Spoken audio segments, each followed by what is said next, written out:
The Barbados Bottling Company is well on its way to being designated a zero-waste management facility. This is according to General Manager Andrew Thomas. He says while they are yet to start the necessary paperwork to receive certification, they reduce, reuse and recycle daily at the Newton Christchurch plant. We don't only talk this, we do this every day. We've been doing this now for 3 decades.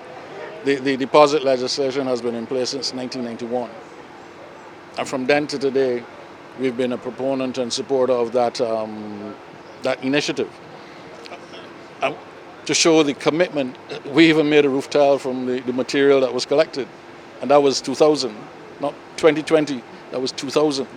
So that shows the sort of commitment and dedication we have in working not only with stakeholders, but developing our own initiatives that's going to help to resolve this issue of plastics. Mr. Thomas says while they collect 80% of produced plastics, the percentage rate of return had declined during the COVID-19 pandemic. It was specifically driven by COVID.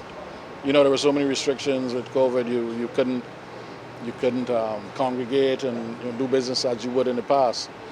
So we have a plan in place to educate the consumer and enhance the collection mechanism. So within the next 2 years, we see it, we're projecting to be back at 85-90%.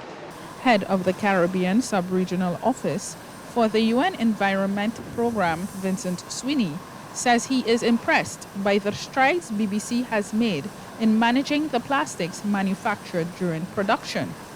But he says more work needs to be done to combat the scourge, and the group is advocating for a new treaty to reduce and eliminate plastic pollution globally. What we are hoping is to see the larger producers set an example and that others can follow. And not just, again, the emphasis is not just in Barbados, but across the region, the Caribbean region, as well as globally. And that's what we're really pushing for as the UN Environment Program, is to see elimination of plastic pollution globally. Not elimination of the use of plastics, that would be unreasonable, but the elimination of plastic pollution and reduction, obviously, of single-use plastics.